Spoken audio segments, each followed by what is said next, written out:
Hello, everyone, and welcome back to Coming Soon Movie News with Niklsun, coming to you from Los Angeles, California. Again, I'm going to be doing this on every episode. I do apologize about the audio and video quality. I am not in my normal studio, so I don't have my lighting equipment or my audio equipment to be able to record this properly. But due to the fact that San Diego Comic-Con is going on right now, I felt adamant to be able to update everybody on everything that is talked about at Comic-Con, as well as anything that may potentially be coming up. So,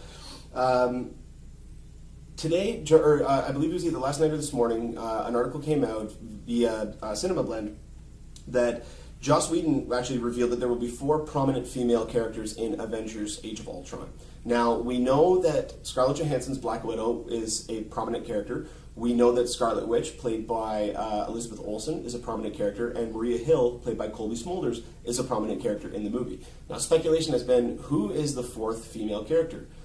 Some people out there have been hoping that it's not Pepper Potts, and I don't think they're going to do Pepper Potts again because they did that in the first Avengers, and she wasn't even a prominent character, so I don't think they're going to go that route.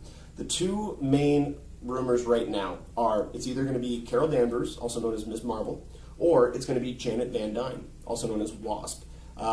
There's a lot more speculation leading towards Wasp now for a couple of reasons. One, Joss Whedon actually had Wasp in the original Avengers script.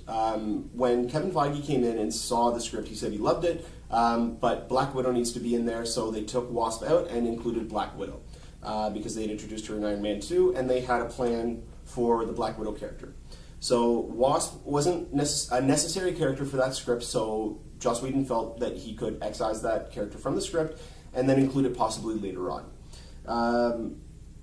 And also, via Cinema Blend, the actress known as Kim Soo-hyun was actually cast a while ago in the movie in an unspecified role, but apparently a very significant role.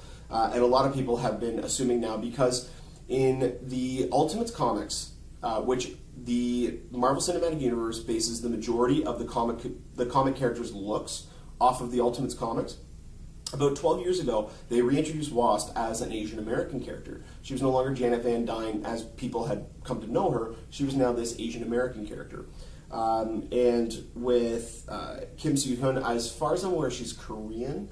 That absolutely fits the bill. And it does make the casting a little bit more sense, the casting of that character a little bit more sense. Now, a lot of people have been saying, okay, if Wasp is going to be in the movie, this is getting too crowded of a movie because they've already talked about how we're still going to be getting the core concept of all the characters, much like we did in the first movie, but certain characters are going to be getting more screen time, such as Black Widow.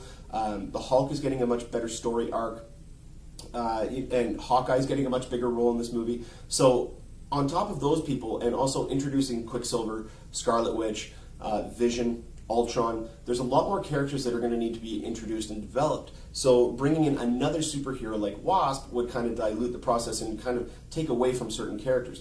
But I don't think that's the case because I think what's going to happen in this movie, if she is indeed playing Janet Van Dyne, I'm pretty well certain that she's only going to play Janet Van Dyne in this movie. They're going to introduce her as that character. Cinema Blend actually has speculation that she will be joining up with Robert Downey Jr.'s Tony Stark and Mark Ruffalo's Bruce Banner in the science labs of Avengers Tower. That would make a lot more sense as well because Janet Van Dyne is a scientist, and Wasp is actually, in the comics, she is the wife of Ant-Man, of Hank Pym. Now, we know that in Ant-Man, Michael Douglas is going to be playing Hank Pym. So I think they've removed that aspect. They may still keep a familial connection between the two. Potentially, she could be his daughter or something of that sort. We don't know exactly what the connection is going to be, if there is still going to be that type of a connection, but a lot of speculation has it that Janet Van Dyne will just be the character introduced in Avengers 2, still have a significant role, but that will lead into Wasp being introduced either potentially in Ant-Man or potentially another film later on down the line. Other speculation has come out because we still don't know exactly who Evangeline Lilly is going to be playing. And a lot of people have said she could be playing Wasp, she could be playing Janet Van Dyne, and actually, instead of being Hank Pym's love interest, be Scott Lang's love interest. So everything's kind of up in the air right now. We really exactly don't know exactly what's going to happen. But we're going to find out a lot more tomorrow during Marvel's Hall H panel at 6:30 p.m. Pacific Standard Time, which Ant-Man and Avengers 2 are the more prominent panels, or the more prominent sections of the Marvel panel. They're also going to be talking about Marvel Phase 3. We still don't know exactly how much of Phase 3 they're going to unveil. But I'm confident that we're going to get the Captain America 3 title. We're going to get the official announcement that Doctor Strange not only is cast and they bring out the actor, but that it will be the July 2016 release. The Thor 3 title, as well as its release date, which will, I'm assuming it will either be the May 2017 release, or they may even come out with another release of in November. They've done really well. They did well with the first Thor in May. The second Thor was released in November. I can see them doing May again for Thor 3.